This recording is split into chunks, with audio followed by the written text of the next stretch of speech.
Matagal ko tong inaral, ilang taon din akong nakinig.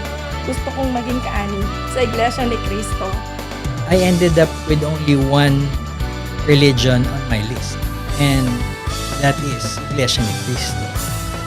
Pagtawag, A Convert Story.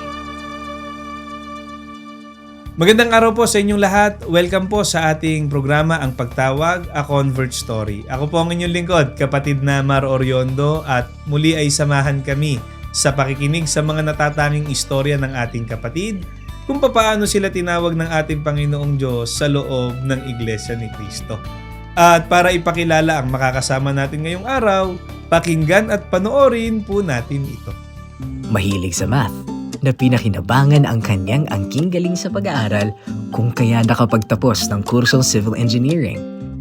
Ang talento sa numero, nadala niya sa pagiging matagumpay na financial advisor. Pero sa likod ng pagtatagumpay na ito, ay may kakulangan sa kanyang buhay na napunan buhat ng siya'y matawag sa Iglesia ni Cristo. Ating kilalanin si kapatid na Christian Vic Barnuevo mula sa lokal ng Jackson, distrito ng Makati, at alamin ang kanyang istorya ng pagtawag. Here in the Church of Christ, come with me. Ang makakasama po natin ay si kapatid na Christian Vic Barnuevo mula po sa lokal ng Jackson, distrito ng Makati. Magandang araw po kapatid na Vic. Gandang araw din po. Kumusta po kayo? Ayos naman po. Kapatid na Vic, batay sa pagpapakilala sa inyo, kayo ay nagtapos pala ng civil engineering. Opo. Pero ang pinagkakaabalahan po ninyo ngayon, kayo ay financial advisor. Hindi po ba parang magkaiba ng path yun? Pero pareho numbers pa rin siya. Opo, parehas po numbers. Paano po kayo napunta sa pagiging financial advisor? Bali, ang nangyari kasi, sumama lang ako sa meeting nung asawa ko na ngayon. Tapos nakita niya na may potential daw ako na sumali o maging financial advisor. Sabi ko, sige, i-grab natin. That time, mahilig naman ako mag-part-time. Tapos naging part-timer ako dito sa financial industry. Then hanggang sa nag-full-time na ako as financial advisor. So bago po yun, anong pinagkakaabalahan ninyo nung makatapos kayo ng pag-aaral po? Pagkatapos kong mag-aral, inaya ko yung dalawa kong kaklase nung college na magtayo kami ng educational consultancy, business. Nagtayo kami ng business, nagtuturo kami sa mga engineering student. Tapos, nung ako ay, habang nagpa-part-time ako sa pagiging financial advisor, medyo nahirapan na ako dahil sobrang dami na ng mga client ko. Kaya naman, nag-full-time na ako sa pagiging financial advisor at iniwanan ko na yung sa kanilang dalawa, yung educational consultancy. So, kumbaga, mas maraming naging opportunity dito sa kasalukuyan. Opo, mas marami po. Hanap buhay. Pero, tinry mo rin or gusto mo rin sanang ipurso yung, syempre, yung engineering na tinapos ninyo. Ang totoo, medyo may kinalaman po yung business ko na yon, yung educational consultancy. Kasi nagtuturo po kami doon ng mga engineering student paano mag-design. So basically po, pang-engineering po talaga yung field na yon, yung negosyo na yon. Pero yun nga, nakita ko yung path dito sa financial advisory and napamahal na din ako sa mga client ko eh. Galing. Opo. Mahilig talaga kayo sa math. Opo, mahilig po talaga akong mag-math. Nagsosolve ako ng math na parang hobby ko lang. Actually nga po, sa dami may mga nagpapaturo kasi sa akin ng math noon. Tapos naisip ko na gumawa na lang ng YouTube channel. Kaya meron ako YouTube channel. Tapos sinesend ko na lang yung link ko na yon, yung sa kanila para doon na lang sila manood. Hanapin ko yung YouTube channel nyo para pag nagpaturo yung anak ko, i-send ko na lang sa kanya kasi hindi po ako mahilig sa math. Kapatid na Vic, may isa pa pong mabuting balita. Congratulations po. Meron pala kayo ina-expect na malaking biyaya. No po, may manganganak po ang aking misis sa next year, February. Ang aming first baby. Uy, kumusta po? Siyempre, first time dad ka pala. Kung loloobin ng ating Panginoong Diyos, ano pong pakiramdam? Medyo kinakabahan ako at natatakot kasi siyempre, hindi ko talaga alam paano maging tatay. At lalo Siguro, lalo, wala naman talagang, Opo, di ba, eh. first time, wala naman may alam na paano maging tatay. Opo, wala pong practice eh. Opo. Ewan ko lang yung mga, di ba, meron yung mga kuya, Opo. tapos meron maliliit na kapatid. Parang practice ba pag ganun? Practice eh, kaso wala din po akong kapatid eh. Yan Opo. din po yun, mag-iisang anak lang po ako. At isa pa, wala din po akong kinilalang father figure. Kaya ako po ay lumaki na walang tatay. Kaya sobrang first time po talaga. Sobrang kakaiba yung pakiramdam ngayon na meron na akong sariling anak. Mawalang galang na kapatid na Vic, bakit wala kayong kinagis ng tatay po? Ako po ay bunga ng unwanted pregnancy. Medyo hindi natanggap nung una talaga ng aking ina na siya ay nabuntis at pinagbuntis niya ako. Meron siyang best friend na, sige, akin na yan. Sabi niya, akin na yan. Ako magpapalaki dyan. Yun na nga nangyari. Lumaki ako doon sa best friend niya. At yun yung tinuring ko talagang aking tunay na magulang. At kayo ay lumaki na mabuting tao. Sabi nga nila, fine man. Congratulations din po, Opo. kapatid na Vic. So yung magulang po ninyo na nagpalaki sa inyo, nag-aruga sa inyo, siya po ba ay kaanib sa Iglesia ni Cristo? Opo, kaanib po siya sa Iglesia ni Cristo pero hindi po siya yung pinanganak na Iglesia ni Cristo. Siya po ay inanyayahan na makinig sa aral ng Iglesia ni Cristo hanggang sa nagpasya siya na umanib na sa Iglesia ni Cristo. So ano po ang kinagis ng ninyong relihiyon kung hindi pala originally Iglesia ni Cristo yung nag-aruga, nagpalaki po sa inyo? Ang kinagisnan ko talaga ay Katoliko.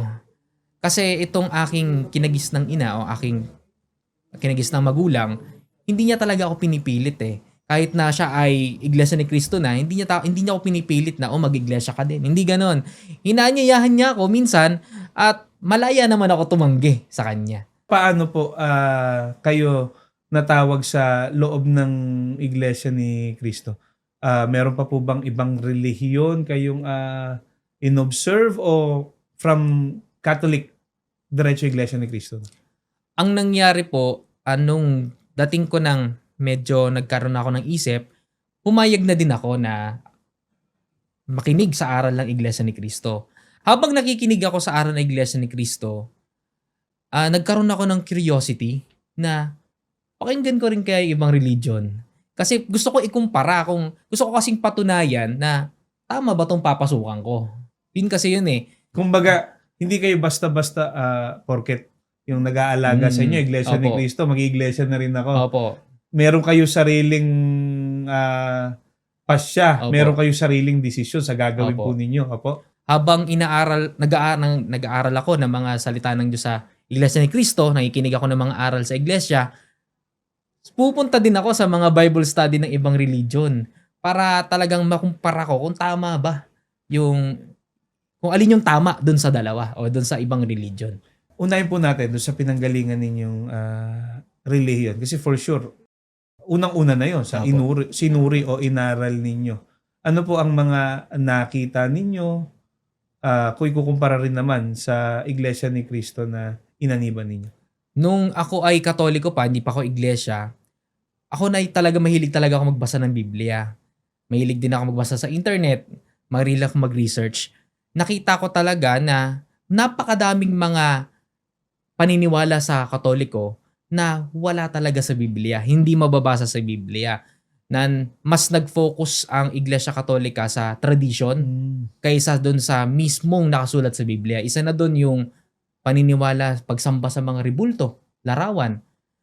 Naging makadiyos, na sinasamba na din, nagiging santo. Santo. O, kaya doon pa lang, alam ko na talaga na may mali doon sa nakagisna namin. At may paliwanag po sila dyan, kapatid na Vic, na yun naman daw, hindi naman daw yun ng Diyos, kundi representasyon ng Diyos. Opo. Sa Biblia po, wala naman pong anyo, wala Opo. naman pong representasyon ang ating Tama po. Panginoong Diyos. Kumbaga, tanggal na agad sa susuriin ko yun kasi Okay alam po. ko na talaga agad. Kaya ibang nag-proceed na agad ako doon sa ibang religion Opo. na pwedeng pagkumpara doon sa iglesia. Kumusta po doon sa iba pang relihiyon na pinasok ninyo or pinakinggan ninyo, inaral at sinuri po ninyo? Ang nakita ko na medyo nagkaroon ng trigger sa akin, na medyo merong laban na doon ako umanib din, yung born again Christian. Kasi nakita ko sa kanila, talagang bawat turo nila, talagang babasahin nila sa Biblia. At yun din naman yung nakita ko sa Iglesia ni Cristo. Pareha silang, pagka may tanong ka, babasahin nila yung Biblia.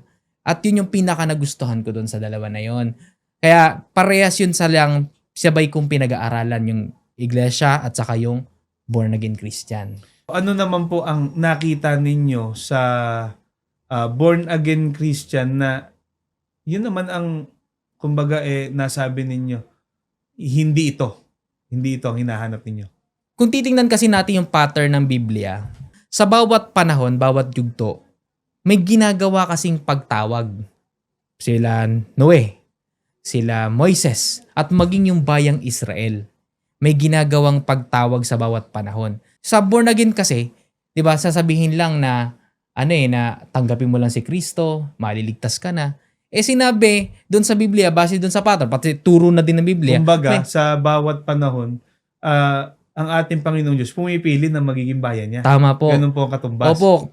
Bawat panahon, merong ginagawang pagbubukod ng Diyos na maglilingkod sa Kanya. Meron siyang gawaing pagliligtas to sa bawat panahon. Bawat panahon may gawaing pagliligtas. At yun yung meron sa Iglesia ni Cristo. Opo. Mababasa talaga natin sa Biblia na word for word, may bayang pinili, bayang hindi pinabayaan. At yun nga ang Iglesia ni Cristo. At yung binabanggit po ninyo na nasa Biblia, yan naman ay paunang pahayag po. Patotoo ng ating Panginoong Diyos na nakasulat sa Biblia na itinuturo po sa panahon ng mga pag-aaral sa loob ng Iglesia ni Cristo, sa panahon ng mga pagsamba, lalong-lalo na nga doon sa ginagawang Bible study, kapatid na Vic. Ano po yung aral na napatunayan ninyo na totoo sa loob ng Iglesia ni Cristo? Kasi 'di ba sinabi din ng Panginoong Kristo, kung sino man yung ibig maligtas ay kailangan pumasok sa Kanya. Hindi sinabi na tanggapin lang siya bilang tagapagligtas o kaya tayo yung papasok sa Kanya, katulad ng sinasabi ng ibang reliyon. Ang sabi, pumasok tayo sa Panginoong Kristo. At yung pumasok sa Panginoong Kristo ay mapapabilang sa isang kawan na yun nga ang Iglesia ni Cristo. At yan binabanggit po ninyo, nakasulat sa Biblia yan. Kaya hindi po ang Panginoong Kristo ang papapasukin natin sa ating mga puso, kundi tayo ang dapat pumasok sa Kanya na ang katumbas ay pagpasok o pag-anib sa Iglesia ni Cristo. Opo. Bukod dyan, kapatid na Vic, ano pa yung aral ng ating Panginoong Diyos na naging dahilan para masabi ninyo talagang ang Iglesia ni Cristo ang tunay, ang Iglesia ni Cristo ang piniling bayan ng ating Panginoong Diyos? Isa pa yung sinasabi nila na iisa lang ang tunay na Diyos, tapos biglang nangyayari, nagkakaroon ng iba't ibang mga persona. Totoo naman, nakalagay sa Biblia, iisa lang ang tunay na Diyos. Pero iba yung nangyayari sa kanila. Iba yung nagiging makatotohanan sa religion nila. Nangyayari, nagiging 3, nagiging 5, hanggang sa sobrang dami na ng sinasamba. Ba't nyo po nasabing nagiging 3, nagiging 5, tapos sobrang dami pa ng sinasamba? Halimbawa po, porket daw naging siya ay banal, naging santo, kailangan, meron na siyang kaugnayan sa pinaka-Diyos, pwede na siyang sambahin. Tapos daw, yung Panginoong Diyos ay nahati pa sa 3 persona. Mayroong Diyos Anak, diba? Tapos Diyos Espiritu. Tapos meron pa yung pinakaama talaga. So nangyayari, nagkakaroon ng conflict. Kaya kung papainggan mo yung tinuturo nila, tapos babasa ka ng Biblia, mas talo kang malilito. Nawala kasi sa Biblia yung binabanggit po nila na ang Diyos may 3 persona. Opo. Na ang isang Diyos ay binubuo ng Diyos Ama, Diyos Anak at Diyos Espiritu Santo. Sa Biblia po, kapatid na Vic, ilan lang po ang tunay na Diyos at sino yun? Iisa lamang po ang tunay na Diyos. Wala talagang binanggit dyan na 2, 3, 5 o higit pa. Iisa lamang. At yun nga yung nakita ko sa Iglesia ni Cristo na tanging religion o tanging relihiyon na talagang stick lang talaga sa Biblia. Walang bawas, walang dagdag, Kung anong nakalagay doon, yun at yun ay ituturo. Kumbaga, walang sariling interpretation. Sino yung iisang tunay na Diyos na yon, kapatid na Vic? Ang iisang tunay na Diyos ay ang Ama. Ang Ama na nasa Nasa langit. langit. At bawat panahon yun, kapatid na Vic, pagka inaral po ang Biblia, no, nabanggit nyo nga, panahon ni Noe, Opo. panahon ni Moises, panahon ng mga propeta, panahong Kristiyano, hindi naman nadagdagan ng Diyos eh. Lalong Opo. hindi po dumami ang Diyos, iisa lang ang tunay na Diyos. Yun po ay ang Ama na nasa langit. Mula ba doon sa mga napag-aralan mong yun, kapatid na Vic, ay nakapagpasya ka na, nasabi mo na sa sarili mo na nasa tamang direksyon ka? Ang Iglesia ni Cristo talaga ang tunay na relihiyon. Ang Iglesia ni Cristo talaga ang hinahanap mo na, yun nga, piniling bayan ng ating Panginoong Diyos. No po. Ang totoo, bukod siyempre dun sa mga aral na Iglesia ni Kristong maliligtas, nakadagdag pa sa aking pananampalataya na ito talaga ang tunay na bayan ng Diyos. Yung talagang nararamdaman ko sa bawat pagsamba na may Diyos na nakikinig sa akin. Na may tunay na Diyos na sinasabi na nandito ako. Kaya nasasabi ko talaga na ito ang tunay na bayan ng Panginoong Diyos. Ano ang nasabi mo sa ating Panginoong Diyos nung nakapagpasya ka na mag-iiglesia ni Cristo ka na? Totohanan ang gagawin mong paglilingkod sa loob ng Iglesia ni Cristo. Sabi ko sa Panginoong Diyos sa aking pananalangin, sabi ko sa Kanya, nagpapasalamat ako kasi isipin niyo po sa dami ng tao sa mundo, binigyan niya ako ng ganitoong kuryosidad. Kasi yung ibang mga tao, go with the flow lang eh. Na, dito na ako nakagisnan eh. Dito na ako anib, dito na rin ako mamamatay. Pero binigyan niya ako ng pagkakataon na mabigyan ng curiosity na manaliksik sa ibang mga religion. Yun yung una kong pinagpapasalamat sa Kanya. Pangalawa, na pinagpapasalamat ko sa Panginoong Diyos na kahit na lumaki man ako na walang kinagis ng Ama, pero naramdaman ko na sa loob ng Iglesia ni Cristo, merong akong pinaka nagmamahal na Ama. Yun ang ating Panginoong Diyos. Maraming salamat po, kapatid na Vic. Mamaya, pag-usapan pa natin yan, pero bitinin lang natin sandali ang ating mga tagapakinig. Magbabalik po ang pagtawag, pagkalipas lang po ng ilang paalala. Nagbabalik po ang pagtawag, a Convert Story, at ang kasama po natin ngayon ay si kapatid na Christian Vic Barnuevo mula po sa lokal ng Jackson, distrito ng Makati. Magandang araw po muli, kapatid na Vic. Hello po, magandang araw po. Samantalayin na natin ang pagkakataon, baka meron ka pong gustong batiin. Sige po, go ahead. Binabati ko unang-una syempre ang aking pinakamamahal na asawa, Maricon Areno Barnuevo. Ayan, I love you, mahal. I love you. Syempre, di ko din makakalimutan ang aking dalawang mother, si Mother Vilma at saka si Mama Elma. At syempre, binabati ko din ang isa sa mga ministro ng iglesia, ang kapatid na George Antonio, at isa ring sa ministro sa iglesia, ang kapatid na Pasti Parale, at ang aming destinado, kapatid na Limuel Ramos, at ang aming tagapangasiwa, ang kapatid na Dominador Tapang Jr.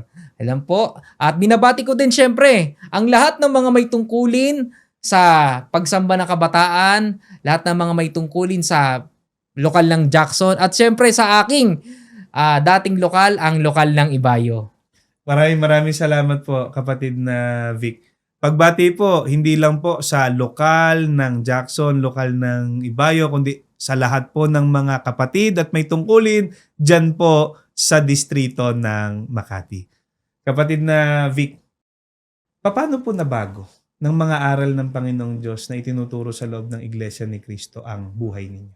Sa totoo lang, hindi ko na i-imagine yung sarili ko kung hindi ako Iglesia ni Cristo. Sa Iglesia ni Cristo, nagkaroon ng kabuluhan yung buhay ko. Napakadaming mga kamay tungkulin na naging bahagi na sila ng buhay ko. Naging matalik na kaibigan, naging karamay ko sa bawat problema, At nung umanib ako sa Iglesia ni Cristo, naramdaman ko talaga na tunay na iniibig ako ng Panginoong Diyos. Nabanggit nyo nga po kanina, wala man tumayo na tatay o father Opo. figure sa inyo. Pero naramdaman nyo yung pag-ibig ng Panginoong Diyos po. Panginoong Diyos. Bakit nyo po nasabi yun? Sa buong buhay ko po kasi, talagang nahihiya po talaga ako na sabihin na wala akong tatay, wala akong ama. Pero nung umanib na ako sa Iglesia ni Cristo, talagang tunay na naramdaman ko na mahal ako ng Panginoong Diyos. Bawat pagsamba, Huwebes, Linggo o kahit anumang araw, bawat pagpupulong na pinupuntahan ko, sa bawat sandali ng buhay ko, nararamdaman ko na hindi ako nag-iisa. Nararamdaman ko na kahit na may problema ako, kahit na may suliranin ako, hindi ko nararamdaman na kawawa ako. Ang totoo, natutuwa pa nga ako pag may problema ako kasi ito na naman, mag-uusap na naman kami. Kaya sabi ko, Ama, ano man ang mangyari, mamahalin kita. Maglilingkod ako ng buong puso. Isasama ko buong sambayan ko. Karanasan po yan ng marami nating kapatid sa loob ng Iglesia ni Cristo. Ipinagpapasalamat po kahit yung mga sandali na nasa pagsubok.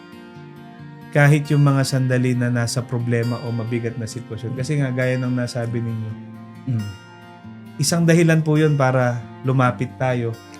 Isang dahilan po yun para tumawag tayo sa Panginoong Diyos. At sa pagtawag po natin, sa paglapit po natin sa Panginoong Diyos, nararamdaman po natin, nakikinig siya. Gaya ng sinabi ninyo.